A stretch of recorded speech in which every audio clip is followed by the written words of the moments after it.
વડોદરાથી સામે આવેલા એક બ્રેકિંગ ન્યૂઝને લઈને ત્યાં વડોદરા મનપાના ઉમેદવારની યાદી ભાજપે જાહેર કરી છે, જેમાં 19 વોર્ડના 76 ઉમેદવાર ભાજપે જાહેર કર્યા છે।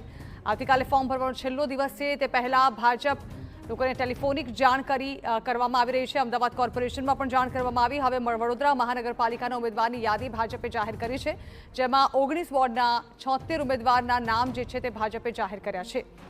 એક તરફ જ્યાં ભાજપ દ્વારા નવા નિયમો લાવવામાં આવ્યા હતા, ત્યારબાદથી હવે ભાજપ કયા નામો પર પસંદગી ઉતારશે, કયા નામોને રિપીટ કરશે અને કયા નવા નામો કે નવા ચહેરાઓને તે કોર્પોરેશનમાં સ્થાન આપશે, તેને લઈને અનેક અટકળો વહેતી થઈ હતી। જો કે તેની વચ્ચે હવે જ્યારે આવતીકાલે ફોર્મ ભરવાનો અંતિમ દિવસ છે, તે પહેલા આજે આ યાદી જાહેર કરવામાં આવી છે। જ્યાં એક તરફ એવું પણ માનવામાં આવી રહ્યું છે કે ભાજપ તરફથી ખૂબ જ સમય એટલા માટે પણ લેવામાં આવ્યો, કારણ કે જે પ્રકારે ખૂબ જ મોટી સંખ્યામાં ઉમેદવારો કોર્પોરેશનની ચૂંટણી લડવા માટે દાવેદારી નોંધાવી રહ્યા હતા, જ્યાં એક તરફ નામોનું પણ લોબિંગ કરવામાં આવી રહ્યું હતું, ત્યાં બીજી તરફ જ્યારે છેલ્લી ઘડીએ આ નામની જાહેરાત કરવામાં આવી છે, ત્યારે વિરોધ કરવાનો સમય પણ ખૂબ જ ઓછો બચે તે રણનીતિ સાથે ભાજપ દ્વારા આ નામોની જાહેરાત કરવામાં આવી હોવાનું માનવામાં આવી રહ્યું છે। હાલ તો વડોદરા મહાનગરપાલિકાના ઉમેદવારોના નામની યાદી જે છે તે જાહેર કરી દેવામાં આવી છે। હવે આ 76 ઉમેદવારો વડોદરા મહાનગરપાલિકા ઇલેક્શન લડશે। આ અંગે વધુ માહિતી સંવાદદાતા અંજલિ ઓઝા આપી રહ્યા છે। અંજલિ, 19 વોર્ડના 76 ઉમેદવાર જેના નામ ભાજપે જાહેર કર્યા છે, જાણવા માંગીશું કયા એવા મુખ્ય ઉમેદવાર છે કે જેમના નામ સામે આવી રહ્યા છે? હાલ મુખ્યત્વે જે રીતે 10 થી 12 લોકોના નામ રિપીટ થાય તે પ્રકારની જ્યારે વાત કરવામાં આવી રહી હતી, તેવાની વચ્ચે જ વડોદરા મહાનગરના મંત્રી તરીકે જેઓને જવાબદારી આપી અને ગત ટર્મમાં પણ કાઉન્સિલર તરીકે હતા તેવા વર્ષાબેન વ્યાસ છે, ત્યારબાદ ભાણજીભાઈ પટેલ, તેમના પછી જો વાત કરીએ તો કલ્પનાબેન પટેલ છે, જે રીતે અજીત દધીચ કે જેમનું નામ પણ સતત ચર્ચામાં હતું તેઓ છે, ત્યારબાદ જે તેજલબેન વ્યાસ છે તેઓને પણ રિપીટ કરવામાં આવે છે, ત્યારબાદ જે રીતે શ્વેતા રાણા છે, આદિત્ય પટેલ કે જેઓ પૂર્વ શિક્ષણ સમિતિના ચેરમેન તરીકેની જવાબદારી નિભાવી રહ્યા હતા, તેઓને પણ પાર્ટીએ ટિકિટ આપી છે।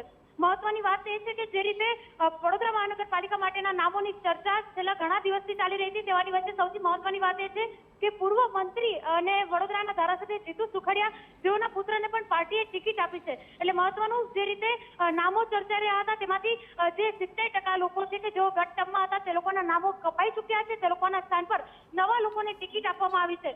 આ તરફ મમતાબેન વ્યાસ છે, અવનીબેન સ્ટેમ્પવાલા છે, ત્યારબાદ નીતિન ડોંગા કે જેઓને ફરી એક વખત પાર્ટીએ ટિકિટ આપી છે, નિમિષા શાહ છે, ઉપેન્દ્ર પ્રજાપતિ, નરવીરસિંહ ચુડાસમાને પણ પાર્ટીએ જ્યારે રિપીટ કર્યા છે, બીજી તરફ રીટા સિંહને પણ પાર્ટીએ રિપીટ કર્યા છે।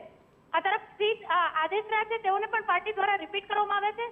સંઘ પ્રેરિત રિલીઝ ચોક્કસથી કહી શકાય, કારણ કે જે પ્રકારે સતત નામ ચર્ચામાં હતા, જ્યોતિ પંડ્યા હોય કે પછી વોર્ડ નંબર 15 માંથી નૈના શાહ હોય, આ તમામ લોકોની જે નામની જે જવાબદારી હતી તે ધારાસભ્યો દ્વારા સૂચવવામાં આવ્યા હતા, અને તે જ પ્રકારે આ નામની જે જાહેરાત છે તે કરવામાં આવી છે। કેટલાક અંશે જૂના જે દાવેદારો છે, જે લોકોએ ટિકિટ માંગી હતી, તે લોકોમાં ક્યાંક ધોકો પડ્યો હોય તેવી પરિસ્થિતિ ઊભી થઈ છે, કારણ કે 70% લોકોની ટિકિટ કપાઈ ચૂકી છે। ફક્ત 10 થી 11 લોકો એવા છે કે જેઓને પાર્ટીએ રિપીટ કર્યા છે। જી બિલકુલ અંજલિ, આભાર। તો ખૂબ જ ઓછા ઉમેદવારોને રિપીટ કરવામાં આવ્યા છે, નવા ચહેરાઓને સ્થાન આપવામાં આવી રહ્યા છે। જો કે આ પહેલાથી જ એક તરફ વડોદરા મહાનગરપાલિકામાંથી તો વિરોધ પણ સામે આવી રહ્યો હતો આ મુદ્દે। આ અંગે વધુ વાત કરવા માટે પોલિટિકલ એડિટર કિંજલ મિશ્રા પણ અમારી સાથે જોડાઈ રહ્યા છે। કિંજલ, એક તો આવતીકાલે ફોર્મ ભરવાનો અંતિમ દિવસ અને બીજી તરફ હવે ધીમે ધીમે ભાજપ નામોની જાહેરાત કરી રહ્યું છે, જ્યાં પ્રથમ જે છે તે વડોદરા મહાનગરપાલિકાનું નામ જે છે 76 ઉમેદવારોનાથી જાહેર કરવામાં આવે છે। ખૂબ જ ઓછા ઉમેદવારો જે છે તેને રિપીટ કરવામાં આવે છે, નવા ચહેરાઓને સ્થાન આપવામાં આવી રહ્યું છે। કયું રાજકારણ આપ જોઈ રહ્યા છો આની પાછળ? વડોદરાની વાત કરવામાં આવે તો વડોદરા હંમેશા છેલ્લા ટર્મની અંદર વિવાદોમાં રહ્યું, ખાસ કરીને જે કોર્પોરેટરોના વિવાદો હતા એ સતત સામે રહ્યા। જોવા મળ્યું કે કોર્પોરેટર અને ધારાસભ્ય આમને સામને હતા, એ ચાહે પૂરનો મામલો હોય કે પછી વરસાદી પાણીનો મામલો હોય કે હોર્ડિંગનો મામલો હોય, અનેક નિર્ણય એવા લેવામાં આવ્યા કે જેના કારણે વડોદરાની જે છબી હતી તે ખરડાઈ। જે પ્રકારનું મેનેજમેન્ટ થવું જોઈએ તે મેનેજમેન્ટ ન થયું, અને એક સીધો મેસેજ હતો તે આપવાનો પણ પ્રયાસ ત્રાસ હતો.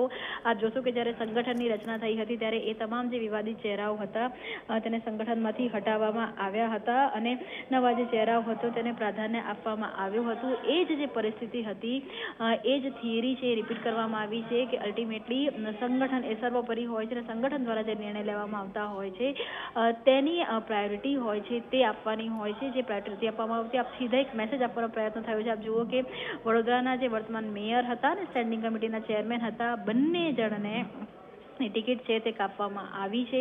તેની સાથે જે તમામ વિવાદિત ચહેરાઓ અથવા એ તમામ એવા ચહેરાઓ કે જેને લઈ અને સતત વડોદરા કોર્પોરેશનની અંદર વિવાદોનો વંટોળ રહેતો હતો કેમ કે વડોદરાથી સતત એક સુર આવતો હતો કે વડોદરામાં કામ કરતા પણ બીજા જે વિષયો છે તે વધારે થઈ રહ્યા છે. પાર્ટી લાઇનને કહી શકાય કે ફોલો નથી કરવામાં આવી રહી, પાર્ટી લાઇન ઉપર કામ નથી કરવામાં આવી રહ્યું અને જ્યારે પૂર આવ્યું હતું એ પૂરની સ્થિતિ હોય કે હાણીની સ્થિતિ હોય કે પછી ગંભીરાની સ્થિતિ હોય ડેમેજ કંટ્રોલ કરવા કરતાં ડેમેજની ભૂમિકામાં જે પણ ચહેરાઓ હતા તેમને હટાવવામાં આવ્યા છે અને એવા ચહેરાઓ કે જેના કારણે સિસ્ટમ સ્ટ્રીમલાઇન થાય તેમને રાખવામાં આવ્યા છે. જેનામાં વિવાદ નહોતો એ તમામને રિપીટ કરવામાં આવે છે. કેટલાક લોકો ક્રાઇટેરિયાના કારણે પડતા મૂકવામાં આવ્યા છે, કેટલાક લોકો જે વિવાદોમાં રહ્યા છે તેના કારણે પડતા મૂકવામાં આવ્યા છે. પરંતુ કહી શકાય કે કોર્પોરેશનનું લિસ્ટ જાહેર કરવાનું હવે ભાજપે શરૂ કરી દીધું છે. 5 વાગ્યા છે અને ત્યારથી કોર્પોરેશનમાં પહેલી મોટી જે મહાનગરોની વાત કરવામાં આવે કે અમદાવાદ, સુરત, રાજકોટ, વડોદરા તેની અંદરથી વડોદરા કોર્પોરેશનની જાહેરાત છે તે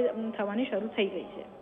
જી બિલકુલ, આભાર કિંજલ. તો જ્યાં એક તરફ વિરોધનો વંટોળ અને બીજી તરફ ભાજપ દ્વારા છેલ્લી ઘડીએ ઉમેદવારોના નામની જાહેરાત કરવામાં આવી રહી છે. એક તરફથી વિવાદ ખાળવાની કોશિશ પણ ભાજપ દ્વારા કરવામાં આવી હોય તેવું લાગી રહ્યું છે.